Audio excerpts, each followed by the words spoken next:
Assalamu alaikum everyone. My name is Fiza Khan. I'm the marketing and communication manager at Gabit. And Gabit is actually playing a small part to contribute to the society on the World Cancer Day on 4th February.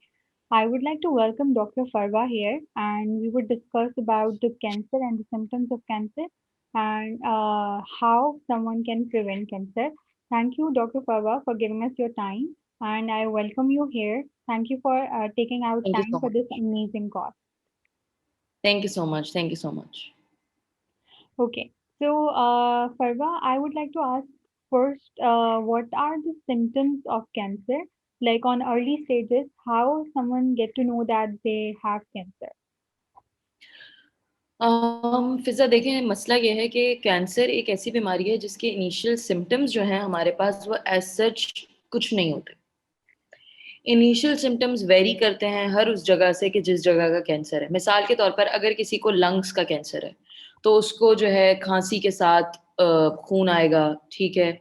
उसकी जो है बहुत उसको खाँसी रहेगी, इस तरह के सिम्पटम्स होंगे, ठीक है? अगर किसी को किसी और जगह का कैंसर है, किसी को ब्रेस्ट कैंसर है तो उसको लम्प बन जाएगा, ठीक है? ब्रेस्ट के अंदर। किसी को कोलोन का कैंसर हो गया है तो उसको इंटेस्टाइन के मसले हो जाएँगे, डायरिया रहेगा मुसलसल या कॉन्स्टिपेशन रहेगी मुसलसल। तो जो सिम्पटम्स हैं वो वेरी करते हैं प्लेस टू प्लेस कि किस ऑर्गन का जो है हमारे पास कैंसर मौजूद है। और कभी-कभार ऐसा भी होता है कि कैंसर अपने जो है वो शुरू के स्टेजेस में उसका कोई सिम्पटम ही नहीं होता। मतलब जब तक कैंसर जो है वो 3rd स्टेज तक नहीं पहुँच जाता तब तक पेशेंट को पता ही नहीं चलता कि उसको कैंसर है। तो एज़ सच हमारे पास कोई सिम्पटम्स नहीं है कि हम बोलें कि अच्छा हाँ, इसको ये सिम्पटम्स हो रहे हैं, इसको तो पक्का कैंसर है। So we don't have anything like that in medicine. Okay, so basically cancer एक ऐसी डिजीज है कि जब भी इसके बारे में बात करते हैं, usually people get scared because they thought that if they diagnose with the cancer that's mean it's not curable, and I think it's not true because science ने इतनी तरक्की कर लिया है कि अब कैंसर ऑलमोस्ट जो है वो हर तरह का कैंसर ही अब क्योरेबल है। तो उन लोगों को जिनको डायग्नोसिस हो जाते हैं, आप उनके लिए क्या कहना चाहेंगी कि उनको फर्स्ट स्टेप जो है, फर्स्ट मेजर स्टेप्स उनको क्या लेने चाहिए they get diagnose with the disease of cancer? देखिए फ़िज़ा जो फर्स्ट थिंग्स फर्स्ट में हमारे पास चीज़ें आती हैं, उसमें सबसे पहले तो ये है कि अगर आपको कोई भी शक व शुबा जो है वो ज़ाहिर हो, जैसे मिसाल के तौर पे अगर आपको अपने ब्रेस्ट के अंदर कोई लम्प फ़ील हो रहा है, ठीक है? मिसाल के तौर पे क्योंकि ब्रेस्ट कैंसर हमारे पास सबसे ज़्यादा कॉमन कैंसर है इन वुमेन एंड लंग्स कैंसर हमारे पास सबसे ज़्यादा कॉमन कैंसर है इन मेन। तो अगर किसी को जो है हमारे पास ब्रेस्ट कैंसर है मिसाल के तौर पर, तो और अगर उसको लम्प फ़ील होता है, तो फर्स्ट थिंग्स फर्स्ट उसको सबसे पहले जो है वो कैंसर के डॉक्टर। अब हमारे माशरे का सबसे बड़ा मसला ये है कि ये नहीं पता कि कैंसर का डॉक्टर कौन है। अक्सर ख़वातीन जो है वो ब्रेस्ट कैंसर लेकर चली जाती हैं गायनेकोलॉजिस्ट के पास। ठीक है? कैंसर लेकर आप कभी भी गायनेकोलॉजिस्ट के पास नहीं जाते, बल्कि ब्रेस्ट कैंसर लेकर आप सर्जिकल ओपीडी जाते हैं, सबसे पहले वहाँ पर मुआयना करते हैं। वहाँ पर डॉक्टर्स आपका मुआयना करते हैं और उसके बाद आप कैंसर के डॉक्टर्स के पास जाते हैं। और कैंसर के डॉक्टर्स को जो है हमारे यहाँ ऑन्कोलॉजिस्ट बोलते हैं। ये भी हमारी जो है वो कॉमन पॉपुलेशन को ये बात नहीं पता होती कि कैंसर का डॉक्टर अगर हमें ढूँढना है, सर्च करना है तो हम क्या लिखें, क्या लिखकर सर्च करें। तो कैंसर के डॉक्टर्स को ऑन्कोलॉजिस्ट बोलते हैं और फिर सर्जन जो है आपको रेफ़र करता है कि आपको आया सर्जरी करवानी है अपने कैंसर के बाद या फिर आपको कीमो या रेडियो जानी है, जो ट्रीटमेंट के हिसाब से फिर वो आपको रेफ़र कर देता है। तो सबसे पहले तो अगर आपको कोई भी ऐसे शक-व-शुबात महसूस हों, तो आपको बगैर किसी डिले के उसका इलाज करवा लेना चाहिए। ये बात मैं क्यों कह रही हूँ? क्योंकि कैंसर अगर अपनी पहली स्टेज पर होता है तो उसका इलाज मुआवजा बहुत आसान होता है, मुमकिन होता है और मोर्टेलिटी रेट बहुत कम होता है। मतलब जो है उसके सर्वाइवल रेट ज़्यादा होता है। जबकि हमारे पास क्या होता है कि मोर्टेलिटी रेट बहुत जो है वो अच्छा होता है। जो हमारे पास कैंसर के बाकी स्टेजेज़ होते हैं यानी 4th स्टेज 3rd स्टेज उस पर हमारे पास जो है वो जो बचने के चांसेज़ होते हैं वो बहुत कम होते हैं। तो इसीलिए अगर शुरू के स्टेजेज़ पे जो है वो आपका कैंसर डायग्नोस हो जाता है तो इसके इलाज उसका इलाज भी हो सकता है और आप बच भी सकते हैं। तो इसीलिए बगैर बगैर किसी डिले के रेलेवेंट डॉक्टर के पास जाना चाहिए। Okay, so what is the screening process to diagnose cancer? जैसे कि आपने बताया कि लोग जो हैं वो करेक्ट इंफॉर्मेशन ना होने की वजह से वो गायनी के पास चले जाते हैं, डिफरेंट सर्जन्स को अप्रोच कर रहे होते हैं, बट जिस तरीके से कैंसर की डायग्नोसिस में जो हमारे फीमेल्स में जो कैंसर होता है उसके अलग तरीके के स्क्रीनिंग प्रोसेस होते हैं, मैमोग्राम होते हैं, इस तरह की चीज़ें इन्वॉल्व होती हैं। तो अगर हम एक कॉमन हमें लगता है कि हमें कुछ कॉमन सिम्टम्स हो रहे हैं और हमेशा कह के हो सकता है कैंसर है, so what is the most common and effective way to go for the screening of this disease? देखिए, सबसे पहली बात तो ये है कि हमारे पास काफ़ी सारे कैंसर्स के स्क्रीनिंग प्रोसेसेस हैं ही नहीं। बहुत सारे कैंसर्स के स्क्रीनिंग प्रोसेसेस अभी तक बने ही नहीं हैं, ठीक है? मतलब कुछ कैंसर्स ऐसे हैं जिनकी स्क्रीनिंग प्रोसेस है जिसमें हमारे पास 3 कैंसर्स आते हैं। एक है ब्रेस्ट कैंसर, जिसका स्क्रीनिंग प्रोसेस मैमोग्राफी कहलाता है। मैमोग्राफी रिकमेंडेड है 40 प्लस खवातीन के लिए, ठीक है? 40 प्लस खवातीन को साल में 1 मर्तबा अपना मैमोग्राम करवाना चाहिए, ठीक है? दूसरा हमारे पास स्क्रीनिंग प्रोसेस मौजूद है सर्वाइकल कैंसर के लिए। सर्वाइकल कैंसर का जो स्क्रीनिंग प्रोसेस होता है उसको हम पैप स्मेयर कहते हैं। पैप स्मेयर 21 साल से 29 साल की खवातीन करवा सकती हैं, साल में 1 मर्तबा उनके लिए रिकमेंडेड है, ठीक है? और हमारे पास जो तीसरा कैंसर है वो है कोलोन कैंसर। कोलोन कैंसर में हमारे पास जो स्क्रीनिंग टेस्ट है वो कोलोनोस्कोपी होती है, ठीक है? कोलोनोस्कोपी रिकमेंडेड है 50 साल से ऊपर के लोगों के लिए।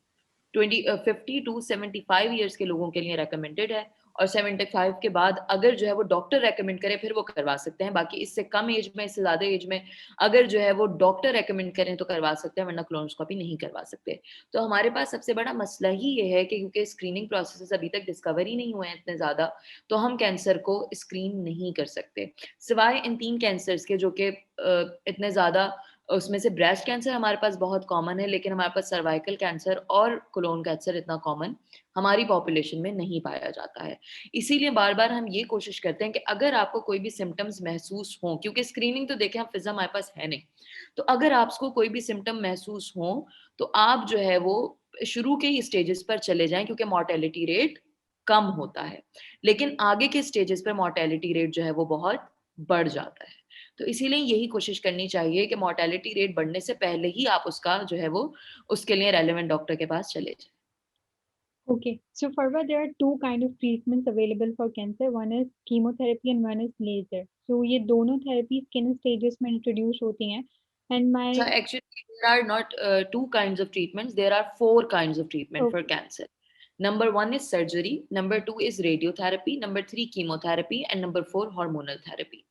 अब किस स्टेज में हम किस मरीज का कैसे इलाज करेंगे फिजा, ये डिपेंड करता है मरीज के ऊपर, पेशेंट के ऊपर डिपेंड करता है। तो ट्रीटमेंट वेरी करती है patient to patient.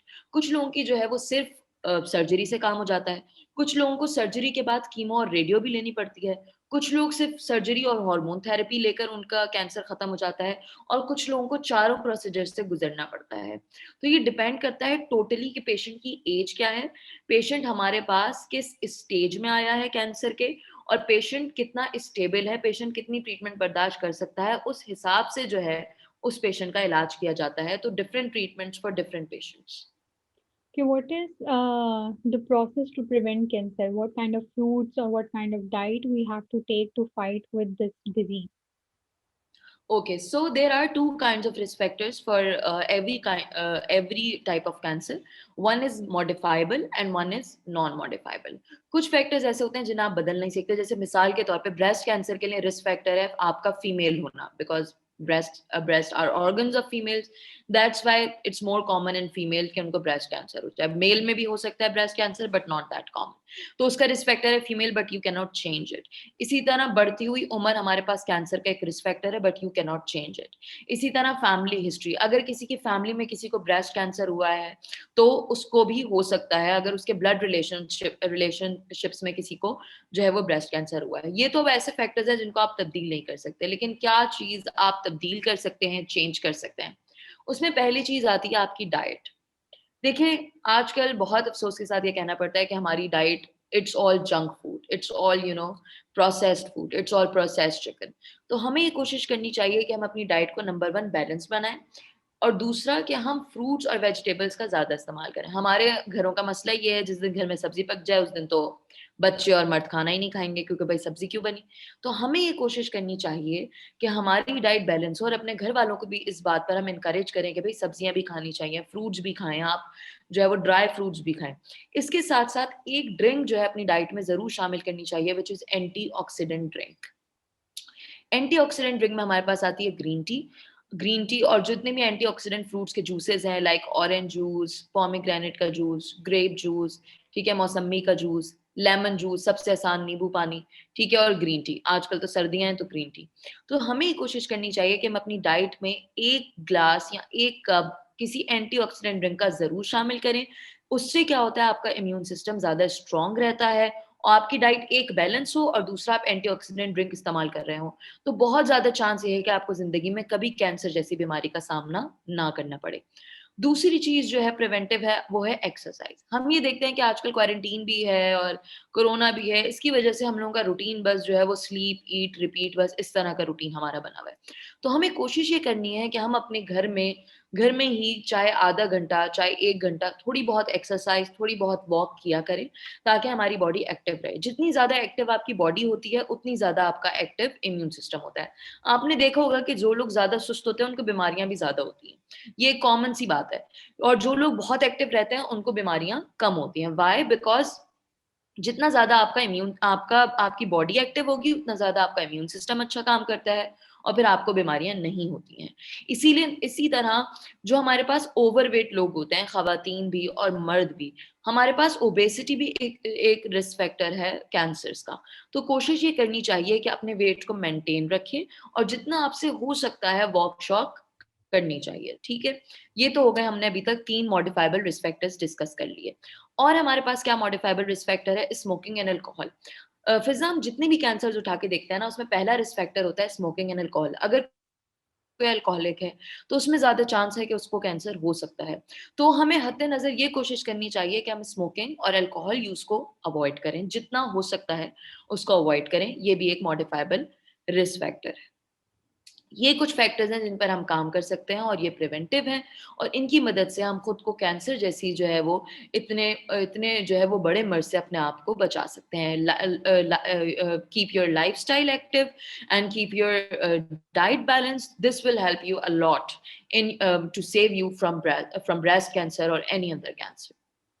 Okay, so doctor Farwa, वैसे ही कैंसर जो है वो एक बहुत ही इस तरह की बीमारी है कि अगर कोई नाम भी सुन लेता है कि उसको कैंसर हो गया है या उसके रिलेटिव्स में किसी को हो गया है तो बहुत स्ट्रेसफुल हो जाता है।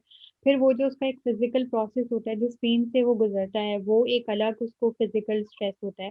फिर उसके साथ साथ एक प्रॉब्लम आता है कि मेंटल स्ट्रेस, क्योंकि डेफिनेटली आपकी बॉडी में इतने सारे चेंजेस हो रहे होते हैं और उन चेंजेस की वजह से आपकी बॉडी वीक हो रही होती है। बहुत सारे लोगों की कीमोथेरेपी की वजह से बिल्कुल ही उनके बॉडी पे जितने हेयर होते हैं वो सब रिमूव हो जाते हैं। तो ये एक प्रोसेस होता है जो कि इंसान को स्ट्रेस, डे बाय डे उसका स्ट्रेस इंक्रीज कर रहा होता है। तो आप क्या सजेस्ट करेंगे कि जिन लोगों को कैंसर हो गया है, उनकी फैमिलीज जो है इस तरह के पेशेंट्स को किस तरीके से ट्रीट करें ताकि उनकी जो मोटिवेशन है वो डे बाय डे इंक्रीज होती रहे। डेफिनेटली किसी भी बीमारी से लड़ने के लिए आपको एक मोटिवेशन की ज़रूरत होती है, एक आपको फाइटिंग स्पिरिट चाहिए होता है। तो वो फाइटिंग स्पिरिट मैंने देखा है बहुत सारे लोगों का ख़त्म हो जाता है, जब उनको ये पता चलता है कि उनको कैंसर डायग्नोज़ हुआ है। हाँ, देखिए फ़िज़ा, इसमें जो सबसे ज़्यादा काम है ना, वो पेशेंट का खुद नहीं है बल्कि उसके इर्द-गिर्द के लोगों का है। एक हमारे सोसाइटी में जो है वो एक मिथ पाई जाती है, वो ये है कि कैंसर इज़ कंटेजियस, जबकि कैंसर इज़ नॉट कंटेजियस। ठीक है? Cancer patient to patient transfer नहीं होता। ठीक है? किसी पेशेंट से अगर आपके घर में आपकी मदर को मिसाल के तौर पे कैंसर है, तो आपको नहीं लग सकता अपनी मदर से। मैंने इस तरह के पेशेंट्स भी देखे हैं कि उनकी फैमिलीज़ ने उन्हें आइसोलेट कर दिया, उनको अकेला कर दिया, उनको बंद कर दिया कमरों में। इस तरह के पेशेंट्स भी हमें देखने को मिले हैं। तो हमारी सोसाइटी का क्या काम है, फैमिलीज़ का क्या काम है कि अगर आपकी फैमिली में कोई भई किसी भी ब्रेस्ट कैंसर, किसी भी कैंसर से अगर वो गुज़र रहा है, इतनी एक जो है वो इतनी बड़ी बीमारी से गुज़र रहा है, तो घर वालों को ये करना चाहिए कि वो उन्हें उसे सपोर्ट करें। Mentally, physically, emotionally and even financially जो-जो खानदान में उस बंदे को सपोर्ट कर सकता है। बिकॉज़ फ़िज़ा, आप भी जानती हैं, मैं भी जानती हूँ कि जो ट्रीटमेंट है हमारे पास कैंसर की, वो इतनी जो है कोई सस्ती ट्रीटमेंट नहीं होती। हमारे पास वेलफेयर हॉस्पिटल्स भी हैं माशाल्लाह से, लेकिन स्टिल बहुत सारे पेशेंट्स जो है वो कई वजूहात की बिना पर वेलफेयर हॉस्पिटल्स नहीं जा पाते। तो हमें ये कोशिश करनी चाहिए कि अगर हमारी फैमिली में कोई जो है वो कैंसर जैसी मोज़िर बीमारी से सफ़र कर रहा है, तो हम उसको फाइनेंशियली भी हेल्प करें, उसको मोटिवेट भी करें, उसको मेंटली भी सपोर्ट करें और उसको फिज़िकली भी सपोर्ट करें। अगर आप पेशेंट के साथ देते हैं, पेशेंट के साथ अगर आप मेंटली, फिज़िकली, मोरली रहते हैं, तो यकीन करें, फिज़ा इतने सारे पेशेंट्स ऐसे हैं कि उनकी फैमिली ने उन्हें सपोर्ट किया और माशाल्लाह उनका कैंसर खत्म हुआ and they are living a healthy and perfect life now. Thank you so much, Dr. Farwa, for giving us a lot of information about cancer. Definitely ये इतना ह्यूज टॉपिक है कि अगर आप इसके ऊपर डिस्कशन करने जाएं तो इतने टाइप्स ऑफ कैंसर हैं जिसके ऊपर हम अलग अलग बैठ के भी डिस्कशन करें तो बहुत हाँ, टाइम और फिजा, एक बात मैं यहाँ पर ऐड करना चाहूँगी कि हमारे माशरे में बहुत सारी मिथ्स भी पाई जाती हैं कैंसर के बारे में, ब्रेस्ट कैंसर के बारे में। जैसे अक्सर हम कहते हैं भई बहुत ज़्यादा फ़ोन नहीं यूज़ करो, कैंसर हो जाता है। फ़ोन यूज़ करने से, बहुत ज़्यादा फ़ोन करने यूज़ करने से आपकी आँखें खराब हो सकती हैं, लेकिन कैंसर नहीं हो सकता। ठीक है, इसी तरह लोग कहते हैं माइक्रोवेव के करीब नहीं जाना चाहिए, उससे कैंसर हो जाता है। नहीं, माइक्रोवेव से कोई कैंसर-वैंसर नहीं होता है, ना ब्रेस्ट कैंसर, ना कोई और कैंसर। लेकिन जब आप खाना गरम कर रहे हो, तो कोशिश करें कि जो माइक्रोवेव है, उससे दूर हो जाएँ, क्योंकि उसमें से रेज़ निकलती हैं, जो बहरहाल आपकी सेहत के लिए अच्छी नहीं है, लेकिन उससे कैंसर नहीं हो सकता है। इसी तरह रात में सोते वक़्त अपना फ़ोन जो है, वो अपने आप से थोड़ा दूर रखकर और एयरप्लेन मोड पे उसको करके सोएँ, ताकि वो जो रेडिएशंस एमिट करता है, वो एमिट करना बंद कर दे। इसी तरह कपड़ों के कलर से, अंडरगारमेंट्स के कलर से, रात में अंडरगारमेंट्स पहनने से, ना पहनने से, इन तमाम चीज़ों से हमारे पास ब्रेस्ट कैंसर या किसी और कैंसर का ताल्लुक नहीं है। ये वो तमाम मिथ्स हैं जो हमारी सोसाइटी में पाए जाते हैं कि भाई ये नहीं करो। इसी तरह एक ब्रेस्ट कैंसर के बारे में तो बहुत ज़बरदस्त मिथ पाया जाता है कि जो है वो बॉडी स्प्रे, बॉडी मिस्ट और अंडर आर्म्स में कुछ परस्पायरेंट लगाने से भी क्या ब्रेस्ट कैंसर हो जाता है? नहीं, तो उससे भी किसी भी किस्म का कैंसर जो है वो आपको नहीं हो सकता, बल्कि बॉडी स्प्रे, बॉडी मिस्ट लगाया करें, अपना और दूसरों का ख्याल करें। ओके जी। So thank you so much doctor Farwa for giving us your time and आपने जो इन्फॉर्मेशन दी आई नो ये बहुत सारे लोग इस वक्त इसको सुन रहे होंगे और उनके लिए बहुत ही इन्फॉर्मेटिव होगी।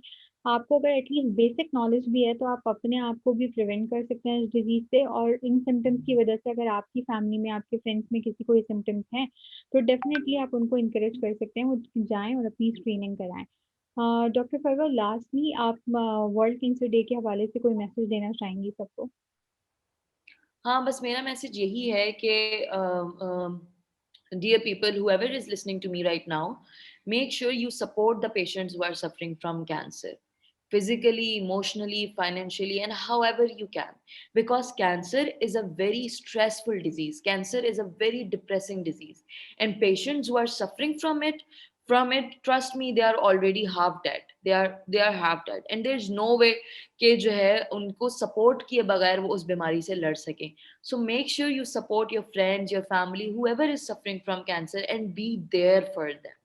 And be there for them, support them. This is my message for everyone on World's Cancer Day. Thank you so much once again, Dr. Farwa, for giving us your time. I would like to thank you on behalf of Gabit.